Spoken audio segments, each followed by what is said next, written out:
प्रदोष व्रत कथा। कथा प्रारंभ। पूर्व काल में एक पुत्रवती ब्राह्मणी थी। उसके 2 पुत्र थे। वह ब्राह्मणी बहुत निर्धन थी। देव योग से उसे एक दिन महर्षि सांडल्य के दर्शन हुए। महर्षि के मुख से प्रदोष व्रत में शिव पूजन की महिमा सुनकर उस ब्राह्मणी ने ऋषि से पूजन की विधि पूछी। उसके श्रद्धा और आग्रह से ऋषि ने उस ब्राह्मणी को शिव पूजन का उपयुक्त विधान बतलाया और उस ब्राह्मणी से कहा, तुम अपने दोनों पुत्रों से शिव की पूजा कराओ। इस व्रत के प्रभाव से तुम्हें 1 वर्ष के पश्चात पूर्ण सिद्धि प्राप्त होगी। उस ब्राह्मणी ने महर्षि सांडिल्य के वचन सुनकर अपने बालकों के सहित नतमस्तक होकर मुनि के चरणों में प्रणाम किया और बोली, हे ब्राह्मण, आज मैं आपके दर्शन से धन्य हो गई हूँ। मेरे ये दोनों कुमार आपकी शरण में हैं। यह सुरुचि व्रत मेरा पुत्र है और यह राजसूत मेरा धर्मपुत्र है। ये दोनों बालक आपके सेवक हैं। आप मेरा उद्धार कीजिए। उस ब्राह्मणी को शरणागत जानकर मुनि ने मधुर वचनों द्वारा दोनों कुमारों को शिवजी की आराधना विधि बताई। तदंतर वे दोनों बालक और ब्राह्मणी मुनि को प्रणाम कर शिव मंदिर में चले गए।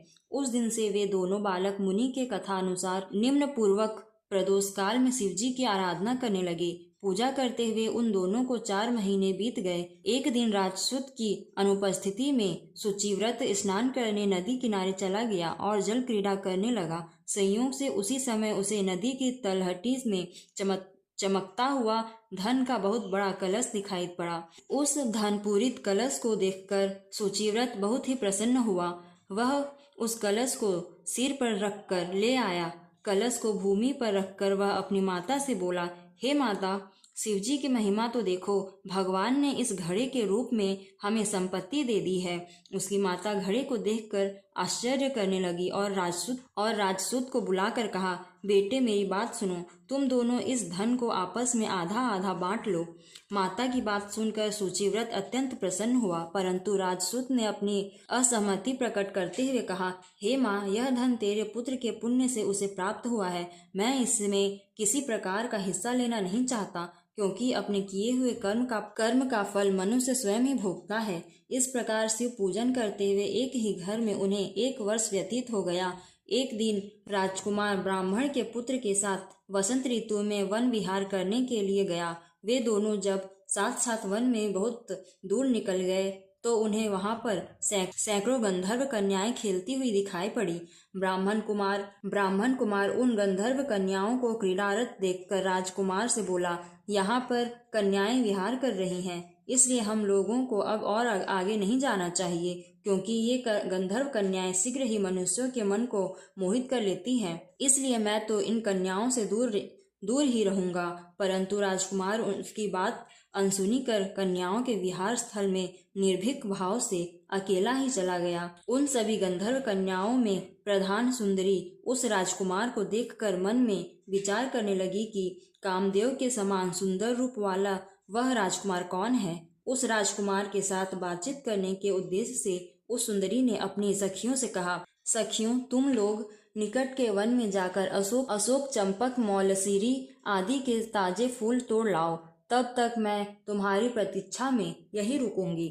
उस गंधर्व कुमारी की बात सुनते ही सब सखियां वहां से चली गईं। सखियों के जाने के बाद वह गंधर्व कन्या उस राजकुमार को स्थिर दृष्टि से देखने लगी। उन दोनों में परस्पर प्रेम संचार होने लगा। गंधर्व कन्या ने राजकुमार को बैठने के लिए आसन दिया।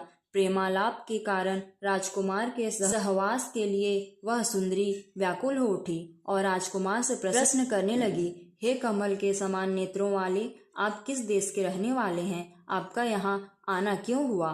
गंधर्व कन्या की बात सुनकर राजकुमार ने उत्तर दिया, मैं विदर्भ राज का पुत्र हूँ। मेरे माता पिता स्वर्गवासी हो चुके हैं। शत्रुओं ने मुझसे मेरा राज्य हरण कर लिया है। राजकुमार ने अपना परिचय देकर उस गंधर्व कन्या से पूछा, आप कौन हैं, किसकी पुत्री हैं और इस वन में किस उद्देश्य से आई हैं? आप मुझसे क्या कहना चाहती हैं? राजकुमार की बात सुनकर गंधर्व कन्या ने कहा, मैं विद्रविक नामक गंधर्व की पुत्री अंशुमति हूँ। मैं आपको देखकर आपसे बातचीत करने के लिए ही यहाँ पर सखियों का साथ छोड़कर रह गई हूँ। मैं गान विद्या में निपुण हूँ। मेरे गाने पर सभी देवांगनाएं रीझ जाती हैं। मैं चाहती हूँ कि आपका और मेरा प्रेम सर्वदा बना रहे। इतनी बात कहकर उस गंधर्व कन्या ने अपने गले का बहुमूल्य मुक्ताहार राजकुमार के गले में डाल दिया। वह हार उन दोनों के प्रेम का प्रतीक बन गया। इसके पश्चात राजकुमार ने उस कन्या से कहा, हे सुंदरी, तुमने जो कुछ कहा है वह सत्य है, लेकिन आप राज्य विहीन राजकुमार के पास कैसे रह सकेंगी? आप अपने पिता की अनुमति लिए बिना मेरे साथ कैसे चल सकेंगी? राजकुमार की बात पर वह कन्या मुस्कुराकर कहने लगी, जो कुछ भी हो, मैं अपनी इच्छा से आपका वरण करूंगी।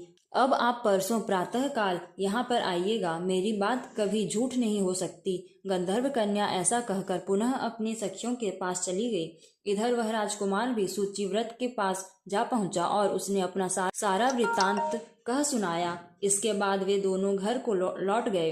घर पहुंचकर उन दोनों ने ब्राह्मणी से सब हाल कहा, जिसे सुनकर वह ब्राह्मणी भी हर्षित हुई। गंधर्व कन्या द्वारा निश्चित किए गए दिन वह राजकुमार सूचिव्रत के साथ उसी वन में पहुंचा। वहां पहुंचकर उन लोगों ने देखा, गंधर्व राज ने उन दोनों कुमारों का अभिनंदन करके उन्हें सुंदर आसन पर बिठाया और राजकुमार से कहा, मैं परसों कैलाशपुरी को गया था। वहां पर भगवान शंकर पार्वती के सहित विराजमान थे। उन्होंने मुझे अपने पास बुलाकर कहा, पृथ्वी पर राज्ययुक्त होकर धर्मगुप्त नामक राजकुमार घूम रहा है। शत्रुओं ने उसके वंश को नष्ट भ्रष्ट कर दिया है। वह कुमार सदा ही भक्ति पूर्वक मेरी सेवा किया करता है, इसलिए तुम उसकी सहायता करो, जिससे वह अपने शत्रुओं पर विजय प्राप्त कर सके।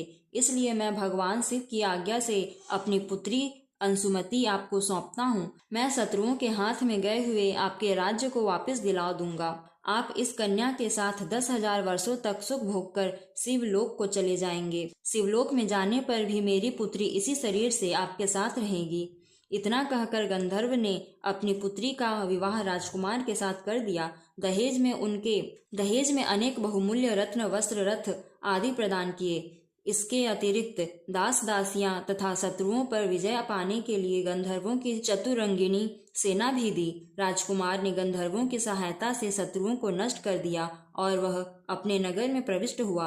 मंत्रियों ने राजकुमार को सिंहासन पर बैठाकर उसका राज्याभिषेक किया। अब वह राजकुमार राज सुख भोगने लगा। जिस दरिद्र ब्राह्मणी ने उसका पालन पोषण किया था, उसे ही राजमाता के पद पर आसीन किया गया। वह सूचिव्रत ही उसका छोटा भाई बना।